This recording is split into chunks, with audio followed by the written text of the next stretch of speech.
Habang naglilinis pala ako ng ref namin kahapon, ay nakita ko tong mga pipino namin dito. Ito yung naunang binili ni Amo, tapos bumili ulit siya ng bago. Hindi na siya napansin, medyo pasira siya mga mi, kaya ginawa ko ay gagawin ko yung pickled na pipino. Bali, hinati ko lang yan siya sa gitna mga mi. Actually, mabilisan talaga gumawa ng pickled ng pipino na to, or mga carrots or something. Kasi ito, bingabi, ginagamit ko to siya pag gumagawa ko ng shawarma. Bali, yung bote na ginamit ko dyan ay yung sa kape, pero hinugasan ko yan siya ng mabuti at saka ging sterilize. After ko nga mga binalagay yung mga pipino doon na pinaghihiwa ko, ay dito na tayo sa liquid solution niya. Bali, yung vinegar dyan mga mi, ay ginawa ko siyang 1 cup. Pagkatapos, ay dinagdagan ko yan siya ng tubig na 1 cup din. So, 1:1. Hindi siya masyadong maasim. Hilig pa naman akong kumain ng pickles, pero ayaw ko na masyadong maasim. So, yung sakto lang. And then, dito naman sa asin mga mi, ay isang kutsara lang yung nilagay ko dyan kasi ayaw ko din ng maalat. Yung maganda kapag ikaw mismo yung gumawa ng pickled mga bi, makontrol mo yung asim at saka alat. Dahil hindi hilig sa bawang yung mga amo ko, ay kunting bawang lang yung akin nilagay dyan. At syempre, itong ating buong paminta. Magawa ng pickled mga bi, iba-iba tayo ng way, no? Ito pa sa akin bi, ay ito yung way ko. Napakadali lang. Before natin ilagay yung liquid dyan mga may, kailangan natunaw yung asin. Nawin muna natin yun. Ilibig lang natin yung tubig. May naiwan pang ang liquid napasobra, pero okay lang yan. Kumuha lang ako ng silupin dyan, and then syempre tinakpan para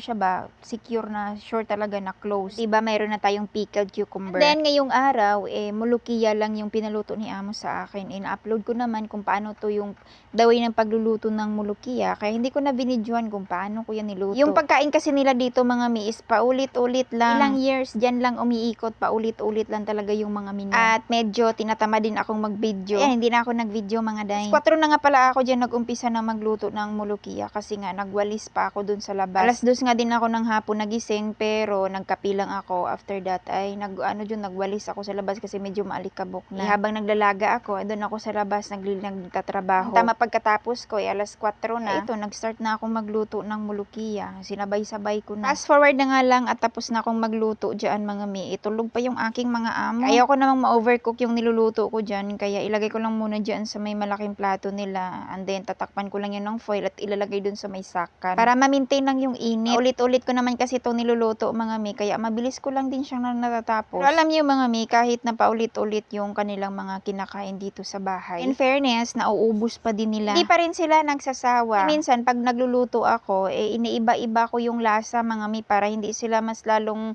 magsawa ba. It's same lang ng pagluluto, pero iba-iba yung lasa. Ayan, nauubos pa din nila. At saka kinukontrol ko yung luto ko mga mi. Ayaw ko kasi talagang magsayang ng pagkain. Kaya nagluluto lang ako mga mi na ayon sa kaya nilang ubusin. Para hindi siya masayang. Gusto nilang kumain mga mi before ako magugas, ay gumawa pala ako nitong iced coffee. At sa paggawa ng iced coffee, ay mabilis lang yan kahit ikaw kayang-kaya mo yan. Kailangan mo lang ng Nescafe, gatas, baso, at itong lagayan ng mineral water. Ilalagay mo lang dyan yung kape dyan sa loob ng mineral water. Ikaw na magtansya kung gaanong kadaming kape yung ilalagay mo. And then, maglagay ka din dyan ng asukal. Ikaw din magtansya kung gaano katamis. Hindi ka din maghalo dyan ng mga chocolate mga bi para chocolate iced coffee.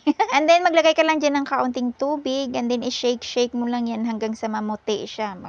Kagaya ng mata mo ba? Yung nakita mo nag-viral ng video na namuti. Ganun yun, pero joke lang yan. Oy. Tapos, maglagay ka lang dyan ng ice sa may baso. Kaso nga lang, pinudpod ko yung ice mga mi para marami siyang maisilid kasi mas masarap pag maraming ice. Maglagay ako ng kaunting kape dyan sa ilalim, and then naglalagay ako dyan ng gatas. And then maglagay lang ng space dyan sa pinakataas kasi ilalagyan mo pa yan ng kape dyan sa taas. So yan, mayroon magawa ka ng straw, and then mayroon ka ng iced coffee. O, diba? Yan lang kadali. Pero pag may Nutella kami be, nilalagyan ko yan ng Nutella kasi mas masarap mag-ihalo yung kape. At saka chocolate. Pero kung ayaw nyo ng kape, pwede naman pure chocolate. O, pwede naman kung mayroon kayong caramel dyan, ihalo nyo. Masarap din yun. Rest muna ako before ako maghuhugas. Kaway-kaway mga bisa gumagawa nito na nagtitipid ng sabon sa plato. Hindi, yes, nagtitipid talaga ako. Mayaman yung amo ko mga mi, pero syempre kailangan ko din magtipid. Yung isang ganyan mga bi, aabot yan siya ng isang buwan o sobra pa kung pwede. Ginagawa ko dyan mga mi, ay hinahati ko yan. Kasi dalawang area ng paghuhugasan doon sa kabilaan din dito naman. Hinahati ko yan. Katapos ay gumakuha ako dyan ng tubig, and then pinupuno ko yan. Mas marami siya, pero ang nilalagay ko na tubig dyan is yung sa tubig sa gripo, yung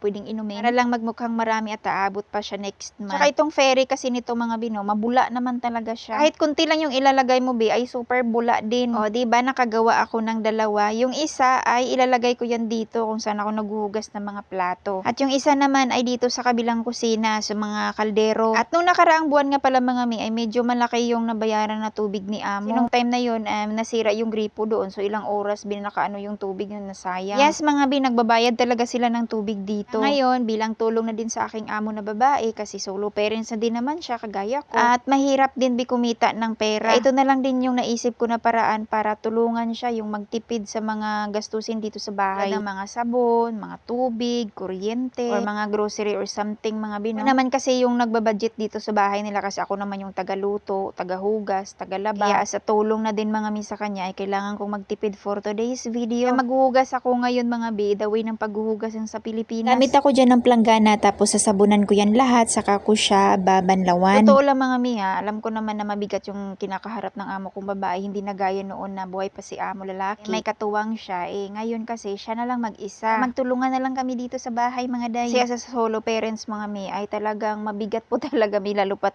ikaw yung lahat yung gumagastos, mabigat yung responsibilidad. Hindi niya naman ako sinasabihan mga mi, pero syempre nararanasan ko yan, nararamdaman ko din naman yan, kaya naiintindihan ko din yung sitwasyon niya. Nakaraan bi, ang laki talaga na nabayaran niya na tubig. Dahil nga nasira yung gripo mga mino, ilang oras talaga na natawag yan, naka-open yung tubig ba. Kasi pag naghuhugas ako kahit magano, talagang naka-ano yan bi, naka-open yung gripo, pero ngayon kailangan ko magtipid. Binabanlawan ko yan yung ihuhugas ko dito sa may lababo. Para naman liliit yung babayarin ni amo na tubig sa susunod na buwan. Isipin niyo mga mi, kapag ganyan hindi siya nahuhugasan ng maayos, ito pakinggan niyo din ay pangalawang banlaw na yan. Ibig sabihin mga bi, na nagtipid ako ng tubig ay hindi ko na yan mahuhugasan ng maayos or amoy sabon ba. Sanay kasi ako be sa mga ganyan kasi lumaki ako na ganyan kami maghugas kasi malayo yung tubig sa bahay. Halawang banlaw na yan na ipaparinig ko sa inyo mga mi na talagang malinis din kahit papaano. At nababanlawan ko siya ng maayos. Hindi yung madulas pa kasi may sabon. Ito ha, pakinggan nyo mga mi itong na to.